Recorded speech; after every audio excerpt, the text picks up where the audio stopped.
Hola, ¿qué tal? Muy buenos días.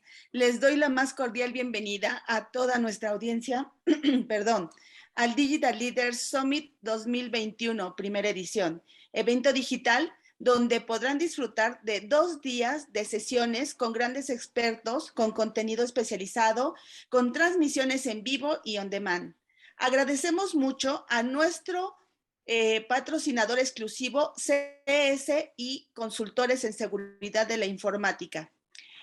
Pues, ¿qué les parece si damos ya por iniciada esta primera sesión de cibercrimen en México y cómo prevenirlo?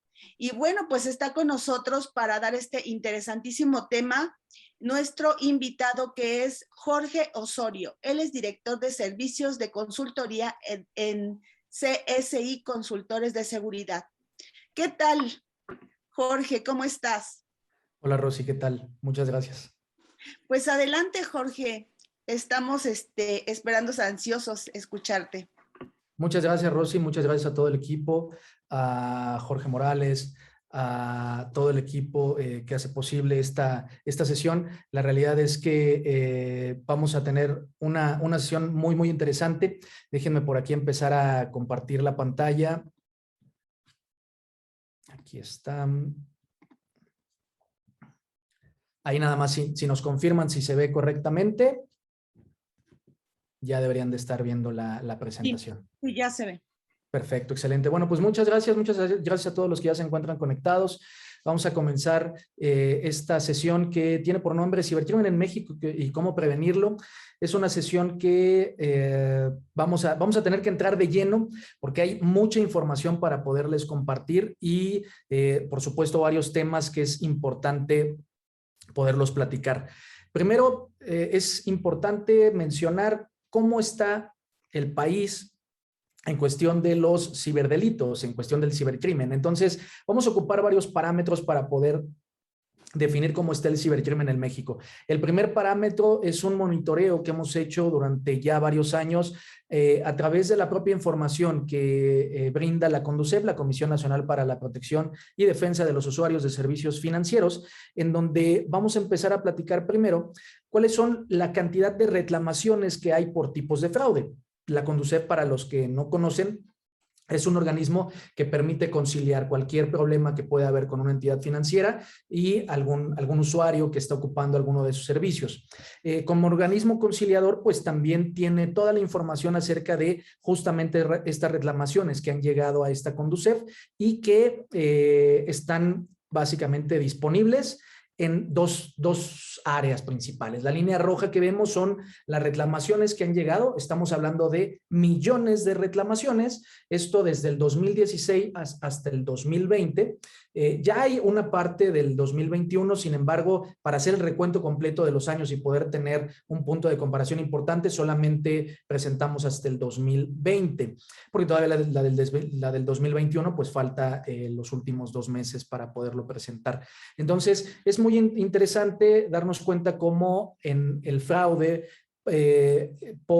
digamos, el fraude tradicional o por el tipo de fraude, que es esta línea roja, ha tenido una disminución bastante clara en los últimos años, sobre todo de 2019 a 2020, probablemente por temas de pandemia, pues hay un bajón importante ya en la cantidad de reclamaciones por este tipo de fraude.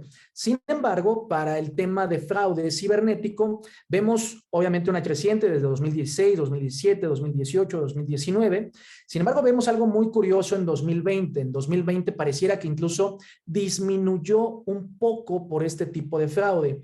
Hay un montón de lecturas que podemos hacer de esto. La primera lectura es, y obviamente nos posiciona en el lugar de entender, a ver, ¿cómo es posible que haya disminuido el tipo de fraude cibernético si en 2020 fue una de las cosas que más se ocupó? O sea, es decir, la parte cibernética, la parte digital de los servicios financieros fue de lo más utilizado. Entonces, realmente, ¿qué es lo que pasó en esta medición? Lo que creemos que pudo haber sucedido es que hubo bastantes peticiones que probablemente no llegaron a la Conducef por el cierre completo que hubo al inicio de la pandemia. Es decir, algunos de estos servicios estaban completamente cerrados, también por temas de prevención y por desconocimiento de en realidad lo que significaba la pandemia, el virus y estas formas de transmisión. Probablemente también la gente en este lugar de la sana distancia y quererse guardar un rato como medida de prevención, creemos que hubo menos reclamaciones reportadas en 2020 por esa situación.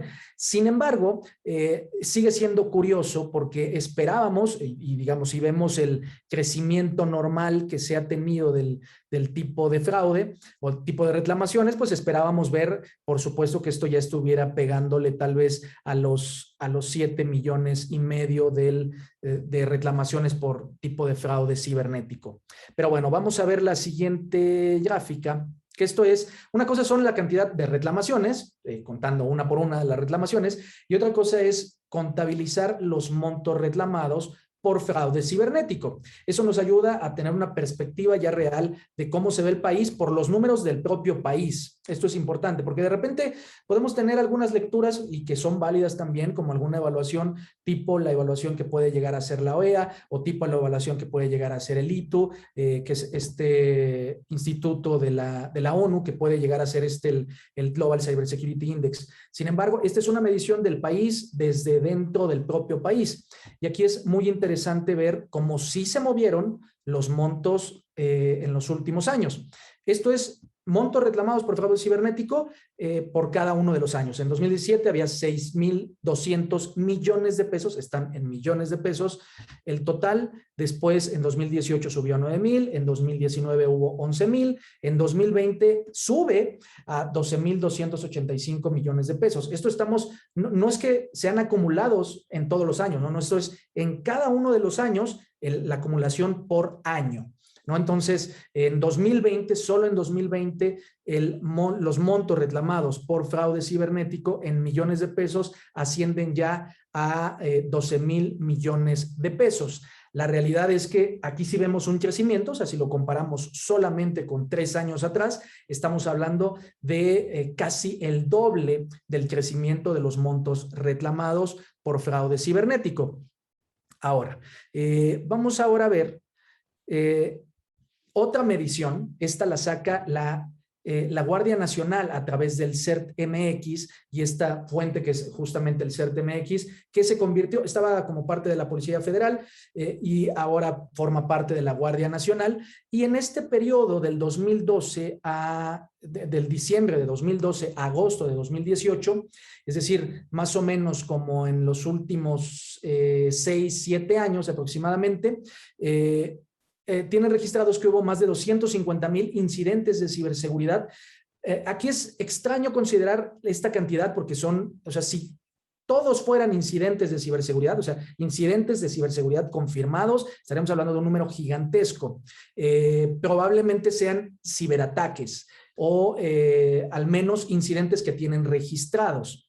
Digamos como CERT. Ahora, lo que ellos también dicen es que el eslabón más débil sigue siendo el recurso humano, al menos en el tipo de ataques que se ven, sigue siendo el recurso humano. El vector de ataque más utilizado es el phishing. Ahora, de estos 250,000 incidentes, platican que el 62% tienen que ver con infección por código malicioso, es decir, estamos hablando que ahí está el grueso básicamente de los incidentes, y tiene que ver con la parte de ransomware, tiene que ver con la parte de virus, gusanos, troyanos, rootkits. Después hay un 13% que tiene que ver con vulnerabilidades en la infraestructura de telecomunicaciones y la infraestructura de comunicaciones, y después tenemos ya un 10% de la parte de phishing, ya como característica para poder posicionar al incidente.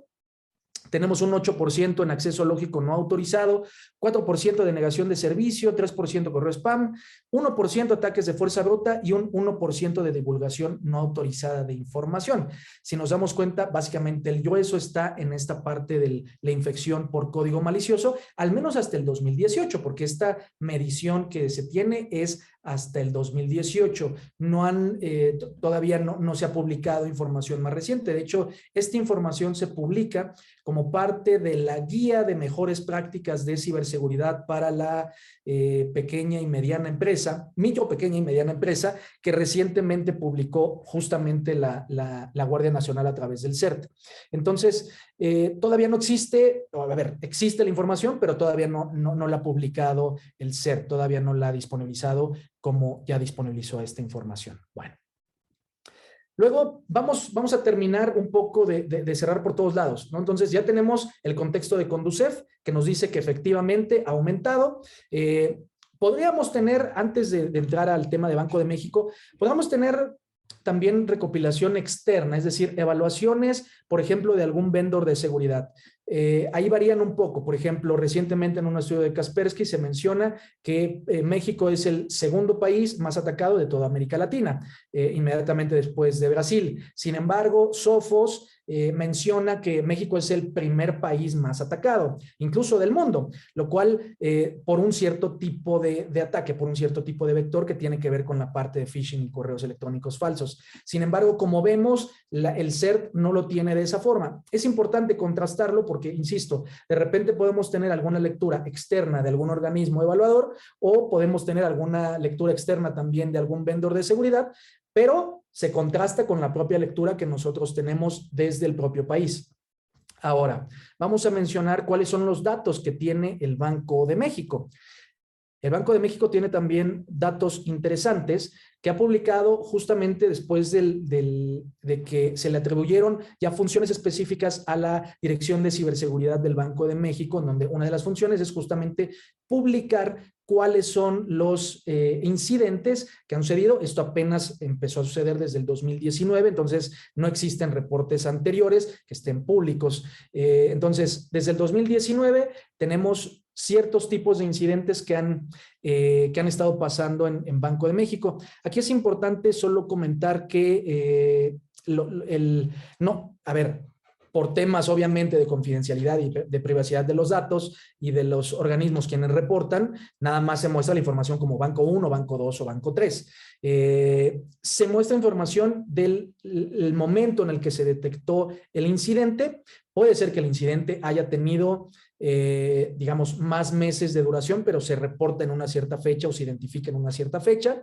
Y después viene la descripción de cuáles son los detalles que ya tienen de cada uno de los incidentes, el canal al que específicamente se ataca, y las afectaciones por millones de pesos. Cabe resaltar aquí que en el tema, por ejemplo, del Banco 4, que se presenta ahí con incidentes en septiembre del 2019, y lo voy a leer tal cual, después de iniciar sesión en un dispositivo móvil con claves robadas a los clientes, los atacantes lograron vulnerar los controles de la aplicación del banco para enviar transferencias por montos superiores a los permitidos, aprovechando deficiencias en los procesos de validación y control del sistema. Es decir, esto es importante comentarlo porque se acepta por parte del banco, no sabemos quién, pero al menos se está aceptando, se está identificando que el proceso de validación tiene deficiencias, y esto ya era desde el 2019.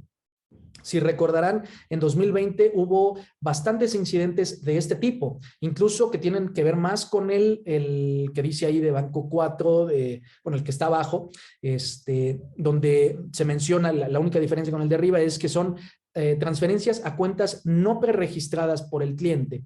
Entonces, en el de arriba estamos hablando de afectación de millones de pesos, de 29 millones de pesos, en el de abajo de 2 millones de pesos.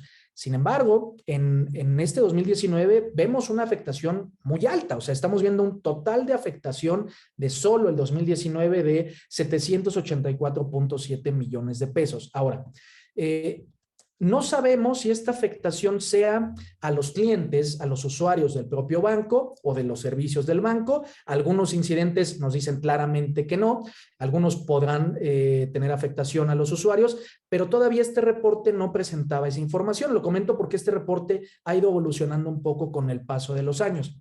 Entonces, al menos en la información que se presenta, simplemente se sabe que es una afectación de millones de pesos de 784.7 millones de pesos. Ahora, si después vemos ya la afectación para 2020, ¿no? Aquí es curioso también lo que se reporta porque vemos nada más problemas con ransomware. No hay ningún otro tipo de incidente que haya identificado el Banco de México en las entidades financieras, digamos como los que se habían identificado antes. Llama la atención porque también justamente en 2020 sabemos que hubo incidentes con algunos bancos importantes del país donde ya se estaba realizando esto que se veía desde el 2019 y que ya estaba identificado por el Banco de México, se volvió a repetir en 2020 y es justamente abusar de estos controles de seguridad o de verificación o de validación y los cibercriminales estaban abusando de esta parte. Y eso sabemos que sucedió en 2020. Sin embargo, por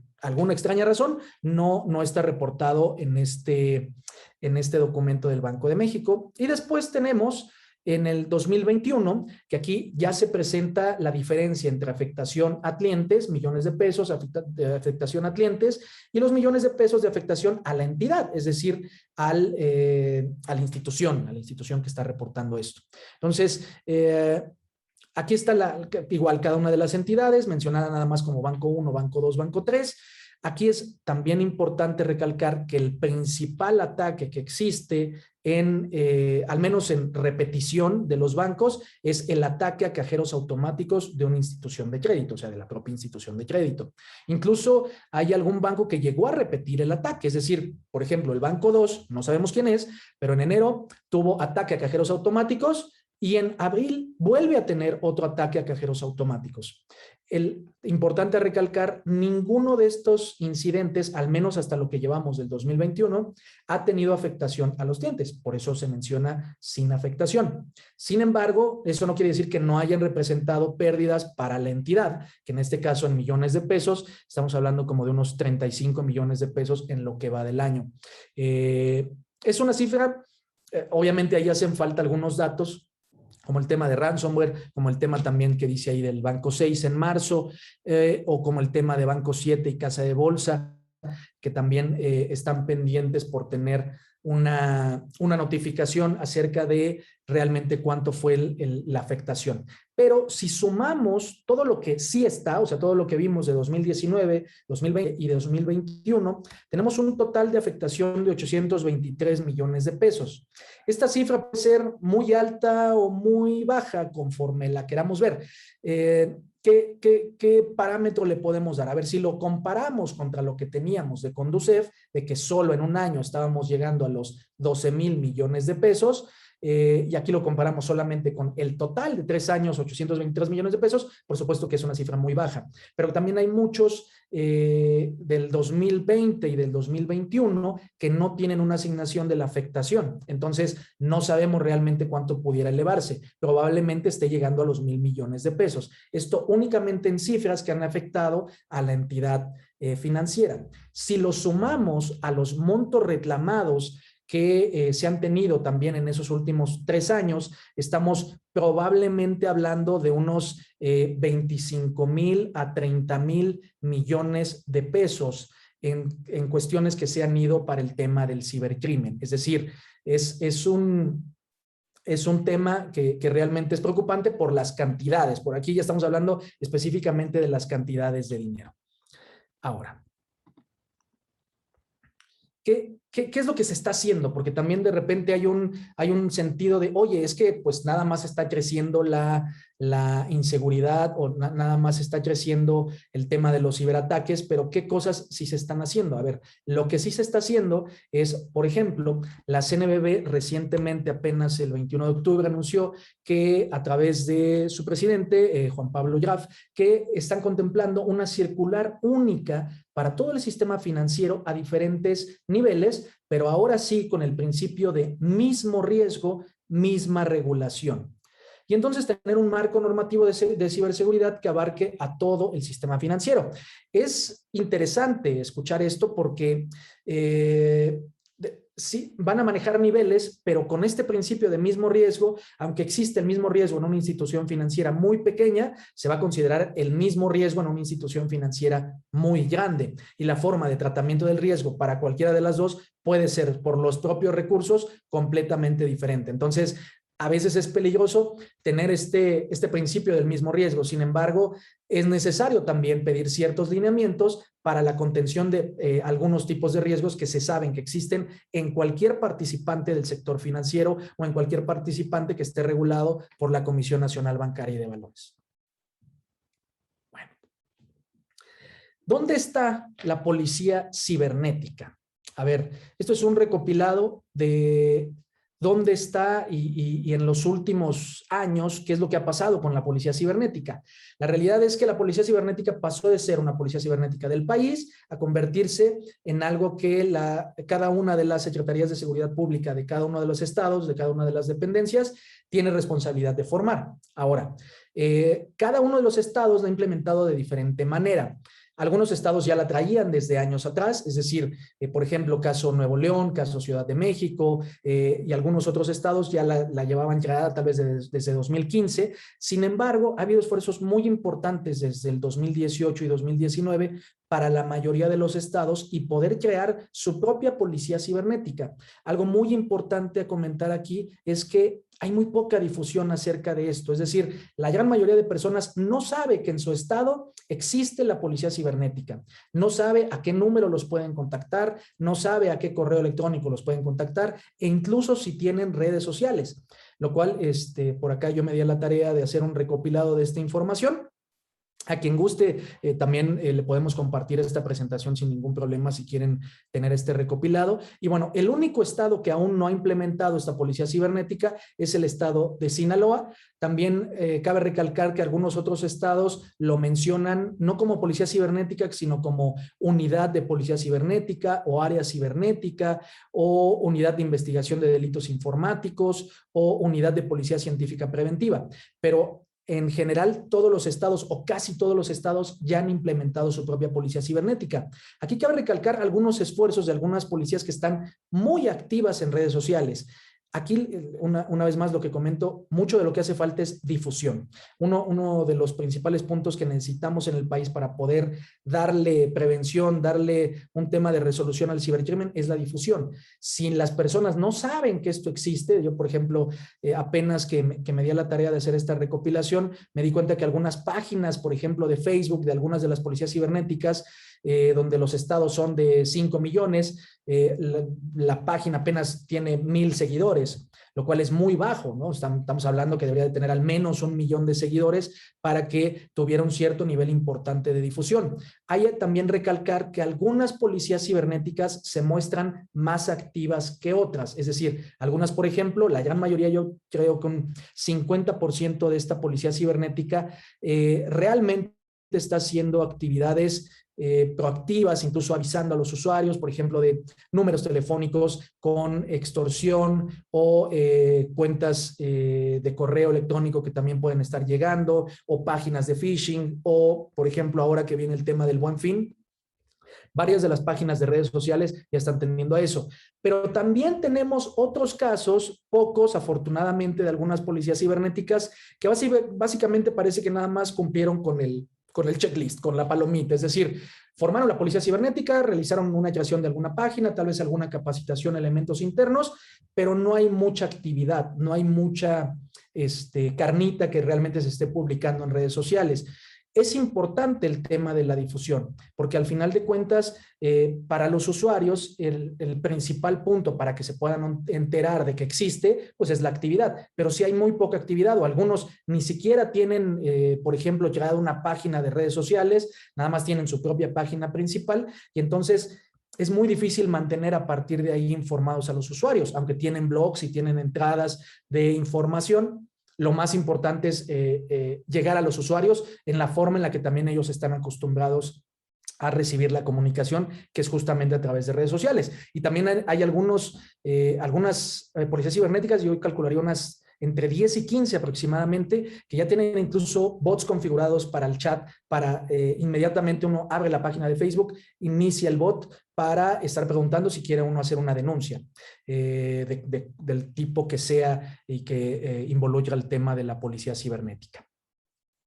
Bueno, eso es, si nos damos cuenta, empezamos a ver cada una de las partes de lo que se está haciendo contra el cibercrimen en el país, porque una sola de ellas, o sea, una sola lectura, es decir, nada más están los temas de Conducef, o nada más están los esfuerzos que hace Banco de México, o los esfuerzos que hace algún organismo regulatorio, como puede ser Comisión Nacional Bancaria y de Valores, Comisión Nacional de Seguros y Fianzas, la parte de la CONSAR, el mismo SAT, con las instituciones que le toca regular, no es suficiente. Entonces, vamos a comentar un poco acerca de este proceso que ha tenido la Estrategia Digital Nacional y estos principios que han salido. El 22 de marzo del 2021, la Coordinación de Estrategia Digital Nacional publica cuál iba a ser este proceso de la creación de la Estrategia Digital Nacional, y en uno digamos, de las publicaciones que hizo, menciona el tema de la seguridad de la información. 4 puntos importantes. El primero, realizar evaluaciones de seguridad para detectar amenazas y mejorar la gestión de riesgos de seguridad de la información. Eso estamos hablando que el alcance que tiene es la parte de la Administración Pública Federal. Implementar sistemas basados en software libre. Desconocemos por qué eso tendría que ver específicamente con seguridad de la información. Aquí lo manejan como que sean auditables y transparentes en mejora continua, pero eso más bien es un proceso operativo, no es tanto como de temas de seguridad de la información. Un software libre, y lo sabemos por los recientes incidentes que, por ejemplo, hubo con SolarWinds en cadena de suministro de software, puede tener un problema de la misma forma que un software de paga. Entonces, no hay como mucha diferencia en términos de que el software libre sea más seguro que el software desarrollado o el software de un tercero. Coordinación entre autoridades, mejorar los procesos de prevención y atención de incidencias cibernéticas, protocolo ICERT-MX, implementación de un protocolo de seguridad digital y promoción de buenas prácticas de prevención y reacción a través del CERT-MX y otras instancias. Es justamente ahorita de lo que vamos a platicar.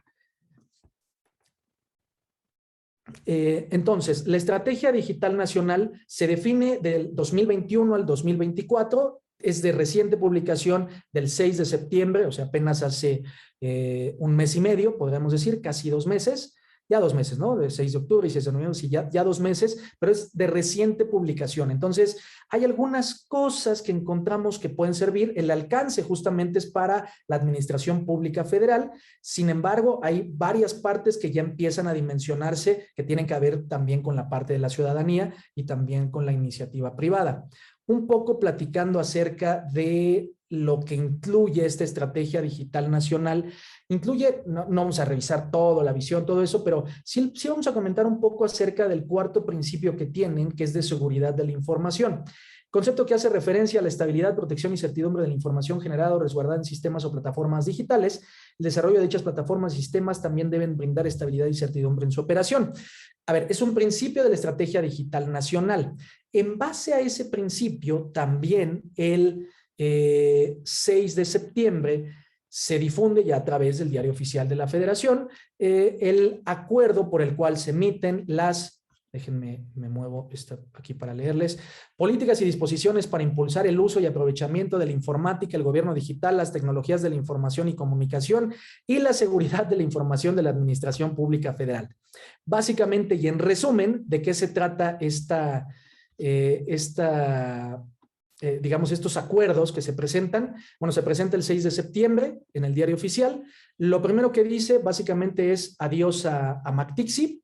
Para los que no conocen, MACTICSI se utilizó más o menos, bueno, desde MACTIC, que a lo mejor tendrá desde el 2011, por ahí, que evolucionó después a MACTICSI, si no mal recuerdo, en 2013 o 2014, por ahí, y bueno, le da por fin ya vigencia y le pone fin también al tema de MACTICSI. Ahora presenta un marco de gestión de seguridad de la información, que es lo que ahora van a tener que seguir las instituciones federales, todo lo que pertenece a la Administración Pública Federal.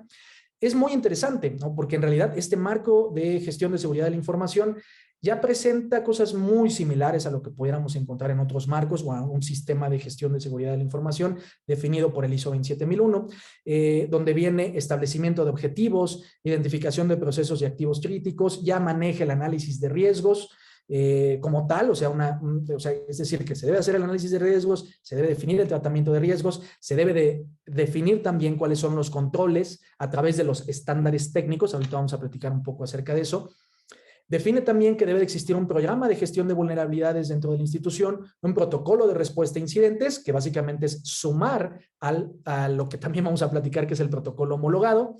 Ya manejan características de continuidad de negocio, la parte también de DRP para recuperación de desastres, mecanismos de supervisión y evaluación, importante, ¿no? Porque de repente en el MACTIC y el tema de la evaluación, mejora continua, era algo que, híjole, se veía como bastante complicado en algunos puntos.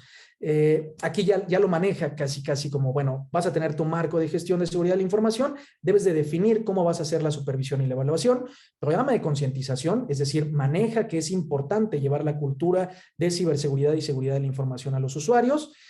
Maneja también que los responsables o el responsable de seguridad de la información, que es en este caso los directores de las unidades de tecnologías de la información y comunicaciones de cada dependencia, van a adoptar ese rol, o sea, por imposición básicamente, ¿no? Ya son los responsables de seguridad de la información y que deben de generar un plan de implementación. Esto es muy importante porque al menos está considerando que esto no se va a pasar de la noche a la mañana, como de repente empezó a suceder con MACTIC, es decir, como no había una necesidad de plan de implementación, de repente era, bueno, con esto tienes que cumplir y de repente a las entidades financieras, perdón, a las entidades de la Administración Pública Federal se les pedía cumplir ya como muy rápido con las características de MACTIC y que de repente también se veía como un tema más administrativo.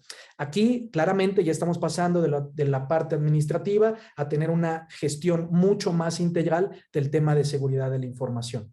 Pero bueno, todo tiene sus contrastes. Lo bueno de este marco de gestión de seguridad de la información es que incluye los principios básicos, ¿no? Lo cual es muy, muy importante. Asigna roles, hay un tema de asignación de roles, lo cual también por default ya los está asignando, es decir, a no ser que la dependencia ya tuviera algún otro responsable, entonces asigna ese responsable ahí, plantea un programa de implementación, lo cual también va a ayudar a que las instancias federales puedan realizarlo de forma paulatina. No sabemos si hay alguna fecha máxima de poder implementar este marco de gestión, pero bueno, eso ya es algo que se irá definiendo en el camino. Lo que le falta a este marco es que no se menciona la capacitación necesaria.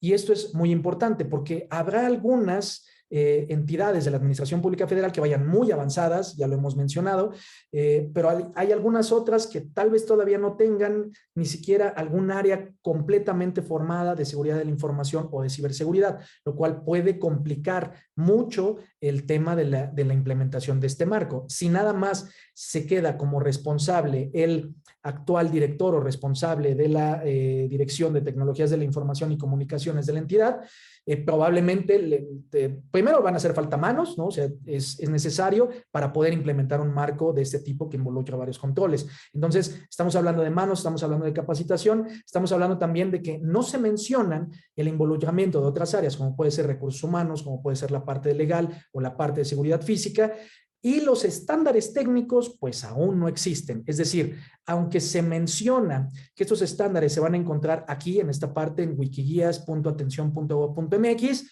aún no están disponibles. O sea, nada más está como la pura introducción de los estándares, pero no hay nada más, no están todavía los estándares definidos. Entonces, creemos que esto es algo que va a ir sucediendo de forma paulatina, pero es importante saber que al menos a través de la implementación de la Estrategia Digital Nacional se define estos acuerdos y se van avanzando y también se da algunos pasos importantes en la implementación de marcos de gestión de seguridad de la información.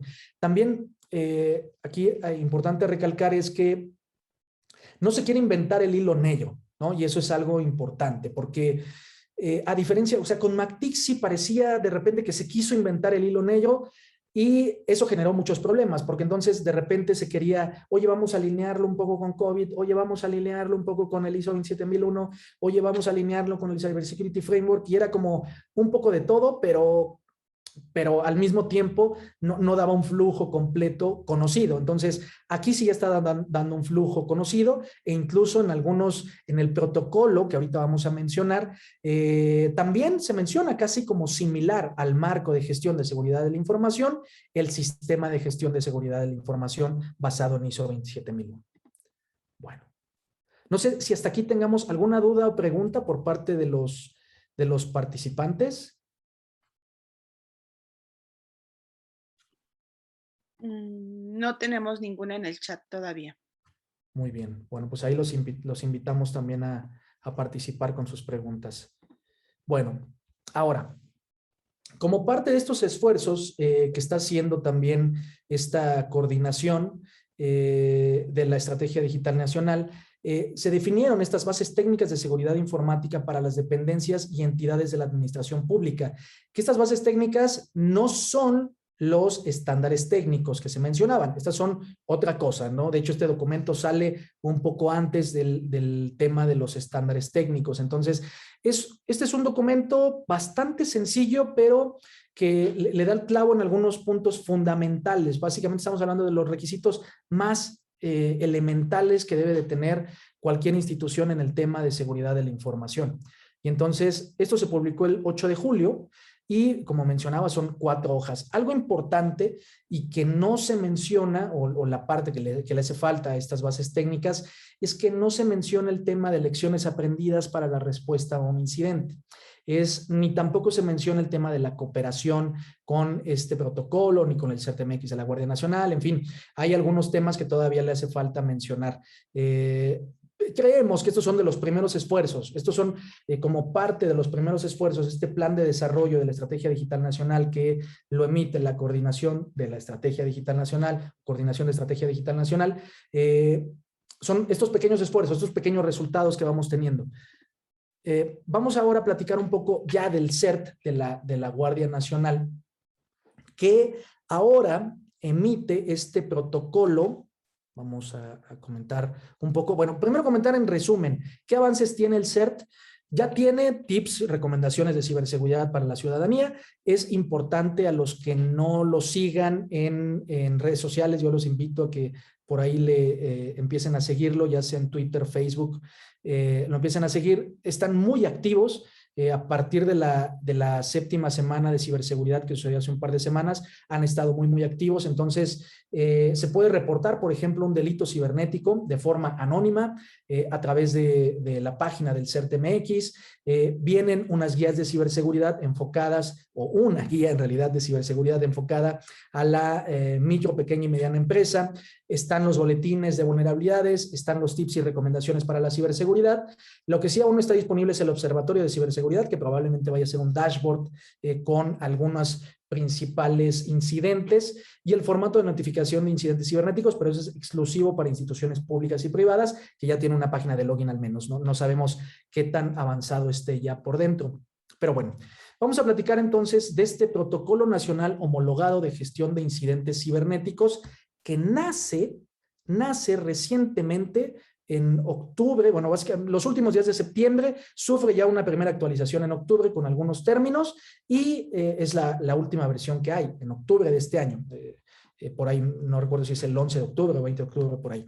Bueno, el alcance que tiene este Protocolo Nacional Homologado de Gestión de Incidentes Cibernéticos el primer alcance que tiene es para, obviamente, toda la administración pública federal. Es decir, todas las entidades federativas deberían de estar ya comunicadas o al menos empezar a tener la comunicación, empezar a establecer los vínculos de comunicación con el CERT y con este protocolo, al menos para que se pudieran identificar. Sin embargo, bueno, algo importante antes de ir a lo que menciona el propio comisario de ahí de la Guardia Nacional, es que esto está basado, ¿en qué se basó este protocolo nacional? Está basado básicamente en dos documentos principales, que es el Cybersecurity Framework del NIST y el Good Practice Guide for Incident Management de la ENISA, que ya es un poco de años atrás, pero que ha servido como base. Algo también importante de este protocolo es que, al igual que el marco de gestión de seguridad de la información, tampoco pretenden inventar el hilo negro, lo cual está muy bien. O sea, digamos, la única forma de poder avanzar rápido, ¿no? Porque la Estrategia Digital Nacional dice que es de 2021 a 2024 y ya estamos acabando 2021, o sea, nos quedan básicamente 2 años y medio a 3 años, es tomar justamente lo que ya ha hecho algún otro organismo y reutilizarlo, ¿no? Tomarlo mejor y reutilizarlo. Entonces, eso es algo muy bueno. Vamos a comentar, ahora sí vamos a parafrasear un poco lo que decía el comisario Jacobo Bello, de ahí de la Guardia Nacional, justamente en uno de las sesiones que tuvieron como esta parte de la 7ª semana de ciberseguridad, donde él mencionaba cuál iba a ser el alcance. Inicialmente el alcance, pues obviamente es para el gobierno federal, que la intención que ellos traen es que también se unan los gobiernos estatales y los organismos autónomos, sector privado y academia, seremos los que nos iremos subiendo de a poco a este protocolo. El protocolo presenta varias cosas muy buenas. También él menciona que el protocolo, aunque ya está definido el protocolo completo, hay algunos anexos que todavía están terminando de definir y que en los próximos días, en las próximas semanas probablemente o en los próximos meses, ya se estará terminando de mandar este kit completo a cada una de las entidades federativas y a cada una también de la parte de la administración pública federal. ¿Cuál es básicamente el protocolo? Lo que menciona es este flujo, que es el reporte del incidente, el registro, el triage o triaje, la parte de la respuesta, este triage, que ahora se puso muy de moda también con este término, con el tema del COVID, y lo que sucedía cuando llega una persona. Primero es identificar, hacer un análisis inicial para determinar si es realmente un incidente de seguridad o no, si es un evento de seguridad, el nivel del incidente de seguridad, el tipo de impacto en sí, es como la parte inicial, el primer acercamiento que se tiene con el incidente para definirlo, para identificarlo y clasificarlo. Después viene ya una definición de una respuesta que puede ser ya en todo el flujo, el análisis de los datos, investigar una solución, proponer acciones, realizar las acciones, ejecutar las acciones, la erradicación y recuperación, cierre del incidente, información final, clasificación final, archivado del incidente, análisis postincidente y después las propuestas de mejora.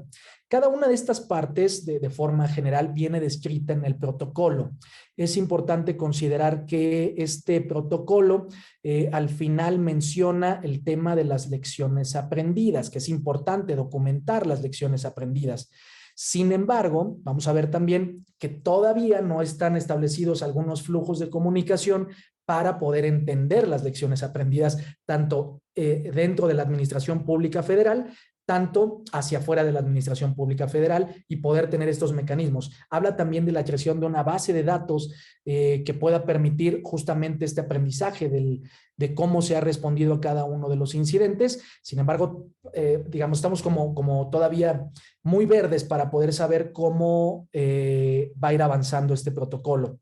Como les mencionaba, el protocolo no quiere inventar el hilo negro. Para los que ya han visto, estas son básicamente las 5 etapas del Cybersecurity Framework del NIST: identificar, proteger, detectar, responder y recuperar. Entonces, aquí no hay más, o sea, es exactamente estas 5 etapas que en cada una de las etapas ya se menciona de qué forma van interactuando los distintos responsables. Por ejemplo, en la parte de identificar, pues hay un responsable incluso de los activos esenciales de información. Ya se menciona a los integrantes del equipo de respuesta a incidentes, de seguridad de la información y ciberseguridad. En la parte de proteger, la parte de la actualización y la mejora continua, donde ya entra justamente el CERT, es la parte de la alerta de los boletines, la parte de monitoreo y la parte activa que también tienen.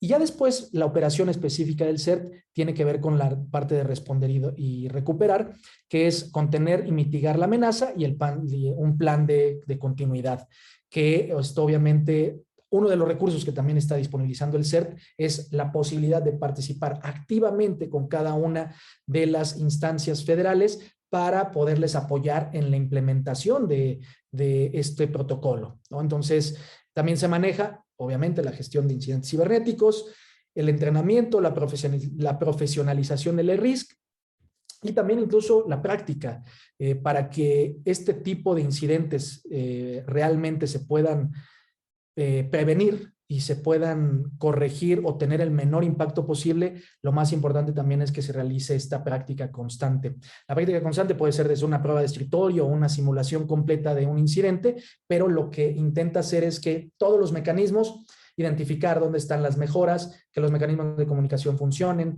qué tipo de notificaciones, a quién se le debe de hacer, a dónde debo de mandar un correo, debo de llenar un formato, en fin, todo esto es lo que pretende identificar. Bueno, esto ya está público, todo es información pública que viene en este protocolo. Ahora, vamos a mencionar otro de los documentos que también tiene el CERT-MX, que es estos esfuerzos que está haciendo, que es el Manual Básico de Ciberseguridad para la Micro, Pequeña y Mediana Empresa, que es en el que les mencionaba en un inicio, de donde se desprende esta evaluación del 2012 al 2018, cuáles han sido los principales incidentes. Aquí este documento es muy interesante porque plantea específicamente, la parte buena de esto es que plantea los requerimientos mínimos de ciberseguridad que debería de tener una micro, pequeña y mediana empresa. Es un enfoque muy práctico, es un enfoque que le da muy específico a la operación que puede tener este tipo de empresas. Sin embargo, ¿no? ¿Qué le falta o qué no está tan bien? Lo que le falta es que todavía hay una diferencia muy importante entre la operación que puede tener una microempresa y una mediana empresa. Es decir, una empresa de 3, 4, 5 personas probablemente se va a diferenciar abismalmente en la operación de una empresa de 300 o 400 personas, que todavía se llega a considerar como una empresa mediana. Entonces, no se consideran las inversiones, que esto también es importante, o sea, se consideran los lineamientos, las mejores prácticas, trae referencias hacia dónde se puede ir, pero no se consideran las inversiones que deberían de existir. Entonces, básicamente es como, bueno, ¿y cuánto le va a costar esto a la pequeña empresa? ¿Cuánto le va a costar esto a la mediana empresa? Si bien sabemos que la inversión debe de estar, la inversión para disminuir los posibles riesgos debería de estar enfocada al tipo de riesgo o al nivel de riesgo, cuantitativamente hablando, para cada una de las empresas. Algunas de estas empresas están, y por la naturaleza de la misma empresa, van a estar más enfocadas a la operación de la propia empresa y no tanto a disminuir los riesgos. En algunos puntos hablan ya de riesgos que la única forma en la que se pueden mitigar es justamente implementando cierto tipo de tecnologías un poco más avanzadas, no llamémosle tan avanzadas, pero sí un poco más avanzadas. Y también mucho de lo que falta es la difusión. Básicamente este manual salió también hace me parece un mes más o menos, y le ha faltado mucha difusión, que es uno de los temas que también traemos como uno de los principales puntos. Bueno, entonces, en resumen, ya vimos todo el panorama del cibercrimen, tanto desde la parte externa, desde la parte interna del propio país, qué opina el propio país, qué es lo que se está haciendo, todos los esfuerzos que se han hecho en la creación de las policías cibernéticas de cada uno de los estados, los esfuerzos que también se tienen en la parte del el país, digamos, a nivel federal, este marco de gestión de seguridad de la información para toda la administración pública federal, y también, como menciono, que este protocolo homologado, que lo que pretende hacer es involucrarse en un único punto, un único eje en el cual se comuniquen todos los incidentes de ciberseguridad y seguridad de la información. Algo importante, hay las entidades financieras que ya están coordinadas con la Comisión Nacional Bancaria y de Valores y con Banco de México, y de donde cual ya pueden tener ciertos protocolos para atención a incidentes. Esas están exentas del cumplimiento de este protocolo. Sin embargo, es muy probable que en el paso de los años también se unan, digamos, con el pasar del tiempo, pero al menos en lo que se define del protocolo están exentas. Ahora, ¿qué es lo que nos hace falta para combatir el cibercrimen? Vamos a hablar de los 3 puntos más importantes. Primero, difusión. Nos hace falta mucha difusión, mucha comunicación de los esfuerzos que se están haciendo, de, oye, ¿y a quién le hablo? Me sucedió un fraude me hicieron una llamada telefónica falsa y no sé ni a quién hablar, ¿no? Voy al Ministerio Público, ¿a quién le hablo? ¿Con quién puedo acudir? Hay 2 formas en las que se puede denunciar. Uno es a través de la Policía Cibernética local de cada uno de los estados o directamente en la página del CERT. Oye, estoy identificando una página falsa, ¿dónde la reporto? Se puede reportar al CERT. La parte de la difusión, entonces, como mencionaba, aquí hay hacia la ciudadanía una parte, pero también hacia los múltiples involucrados que existen, es decir, la iniciativa privada, la academia, los estados de la República, es decir, los propios estados de la República, hay muy poca difusión acerca de estos esfuerzos. La capacitación, yo creo que este tema junto con la difusión también representa un punto muy, muy importante. Desconocemos hasta dónde los responsables de seguridad de la información de las unidades de tecnologías de la información y comunicaciones de la Administración Pública Federal, las instancias federales, realmente tienen el conocimiento para poder implementar un marco de gestión de seguridad de la información y con todas las características que está solicitando. Probablemente no, porque nunca lo han realizado, nunca lo han hecho de esa forma en algunas instancias, en otras instancias probablemente sí. La iniciativa privada también en el tema de la capacitación, es decir, ya creamos un muy buen documento o ya existe un muy buen documento acerca de los requisitos de ciberseguridad para la pequeña y mediana empresa y la microempresa. Pero ¿cómo los capacitamos? Porque también para ellos es importante llevarlos de la mano, ¿no? O sea, no podemos solo agarrar y tirarles un documento, sino es importante capacitarlos. Y después, los mecanismos de colaboración abiertos. Y aquí hay un punto muy importante. Aunque el propio protocolo dice que se va a ocupar esta plataforma abierta para compartir, por ejemplo, ciertos datos de compromiso de algún malware o de algún tipo de incidente, aquí estamos hablando de otro tipo de mecanismos de colaboración. Qué interesante sería poder tener un único lugar donde pudiéramos saber las lecciones aprendidas de los incidentes, tanto técnicas, tanto estratégicas. Por ejemplo, voy a mencionar algunos de los casos porque son casos conocidos.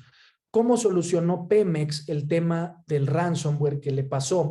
Y cómo esa información, tanto a nivel operativo, a nivel táctico, a nivel estratégico, esas acciones que tomaron pueden ayudar a cualquier otra institución federal o incluso hacia la parte de la iniciativa privada a prevenir este tipo de incidentes. ¿Dónde estuvieron los fallos? Si no quieren o si no se quiere mencionar con nombre y apellido digamos, al que reportó el incidente, no importa, lo más importante es saber las lecciones aprendidas, saber dónde se puede mejorar, pero no solo a nivel técnico, es decir, ya hay mecanismos que permiten compartir el tema técnico, que si bien es importante, pero también el tema táctico, también el tema estratégico, qué decisiones tomó la institución, la organización para prevenir que eso volviera a suceder, ¿no? O qué decisiones no se tomaron.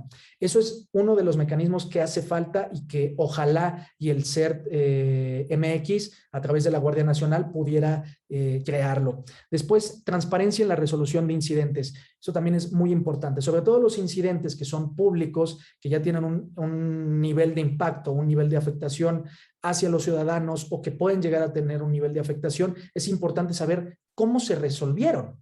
No solo decir, bueno, pues es que no hubo compromiso de la información. Ok, pero ¿cómo se resolvió? Ejemplos podríamos tener cualquiera de los incidentes que han tenido la Administración Pública Federal. Lo importante saber es cómo se resolvieron. ¿Por qué nos interesa? Obviamente, primero desde la parte como ciudadanos, pero también cómo podemos apoyar y cómo esa información puede ayudar a que se prevengan el mismo tipo de incidentes en otros lugares. Bueno, no sé si hasta aquí tengan alguna duda, alguna pregunta. Sí, ya tenemos algunas preguntas. Tengo una de cómo lograr una ciberresiliencia en conjunto, sector público o privado. Justamente me parece que se responde con lo último que comentaba. Este protocolo homologado, uno de los objetivos que tiene es ese, lograr esa ciberresiliencia, perdón. Y, a ver, está todavía muy verde el protocolo, pero hace falta avanzarlo, hace falta llevarlo hacia todos los lugares, que todos los organismos, instituciones, iniciativa privada, academia, Estado se puedan sumar a ese protocolo y entonces establecer estos mecanismos de comunicación. Después de eso, para cada uno la resiliencia puede ser diferente, porque es decir, no vamos a comparar un tipo de empresa muy pequeña o muy grande, el tipo de resiliencia que van a tener. También para algunos puede ser que un impacto llegue a ser de tal grado que la empresa desaparece por el nivel de impacto que tuvo. Sin embargo, yo creo que es algo de analizarse, o sea, no hay una sola fórmula exacta, pero yo creo que la colaboración entre la parte pública y todos los esfuerzos que se hacen a través de la Estrategia Digital Nacional y esta creación de este protocolo, creo que pueden ayudar. Ok. La siguiente pregunta es, ¿qué papel juega la ciberseguridad en la transformación digital de las empresas? ¿Qué papel juega la ciberseguridad en la transformación digital de las empresas? Yo creo que un papel fundamental. O sea, es decir, hay algunas empresas, por ejemplo, todas las que están consideradas dentro de la ley FinTech, que son empresas cuya base de operación está basada completamente en la tecnología, operan desde la tecnología y hacia la tecnología. Entonces, si tomamos en cuenta que hay empresas completamente basadas en la operación digital, pues cuando empezamos a sumar otras empresas a ese ecosistema, debemos de considerar básicamente como la ciberseguridad como uno de los requisitos mínimos indispensables para llegar a esa transformación. La siguiente pregunta es, ¿hacia dónde debemos sumar esfuerzos los responsables de las empresas para cortar la brecha de ciberseguridad? ¿Hacia dónde debemos de sumar los esfuerzos? Híjole, primero es importante estar muy informados de lo que está pasando, porque hay mucho movimiento, es decir, esta estrategia digital nacional, estos acuerdos, esto que está sucediendo desde el gobierno, desde la coordinación de estrategia digital nacional hacia el propio gobierno y después hacia afuera, es importante estar muy informados. Hace falta, ¿dónde podemos sumar esfuerzos? En la parte de la difusión. Creo que ahí es en donde nos hace falta sumar muchísimos esfuerzos y también identificarnos, o sea, saber que en muchas de las empresas puede existir, por supuesto, un interés comercial, pero también hay un interés en que realmente el cibercrimen pueda disminuir en el país, en que no seamos segundo lugar, en que no haya 12,000 millones de pesos en temas de fraudes cibernéticos reportados a Conducef. Yo creo que ese interés común es parte de lo que nos debe de unir a los profesionales de seguridad de la información.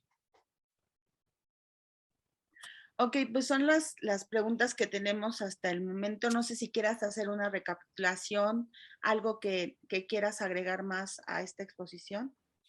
Bueno, pues nada más recordarles que digo, en la empresa, obviamente en CCI Consultores en Seguridad de la Información, estamos para ayudarles a cualquier iniciativa, ya sea de todo lo que presentamos, para ayudarles también en temas de incidentes de seguridad y de poder sumar esfuerzos también con otras empresas.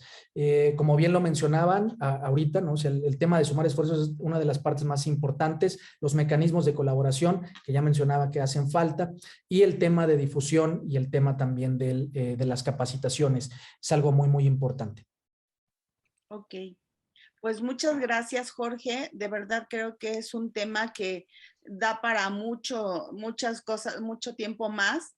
De verdad es que siempre nos gana el tiempo contigo porque siempre tienes que aportarnos algo, siempre nos sumas y Gracias, nos Reci. dejas con ese gusanito de ahora tengo que reforzarme más y más y más. Y bueno, ahora que nos mencionas todo lo de la policía cibernética, pues la verdad que es una parte muy importante, como tú lo decías, el difundir, ¿no? Difundir que existe, difundir que tenemos esta policía y que, bueno, pues como empresarios podemos pues cubrirnos de alguna forma, ¿no? Ya no sentirnos tan desprotegidos.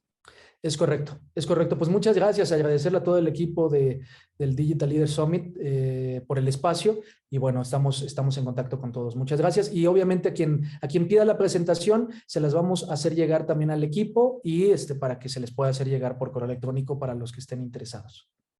Perfecto. Pues muchas gracias, les agradezco infinitamente que nos hayan acompañado en esta conferencia. Agradecemos obviamente a Jorge Osorio su participación y también los invito a que nos sigan en nuestras redes sociales, tanto en Facebook como en LinkedIn. Y al finalizar tenemos un cuestionario que pueden llenar, por favor, para poder saber sus dudas, poder saber cómo podemos mejorar. Y ya. Es que estoy viendo que me estaba llegando una pregunta más, pero no, ya estamos con las preguntas. Pues les agradezco mucho su participación, te agradezco mucho, Jorge, nuevamente. Y Muchas gracias seguimos a todos.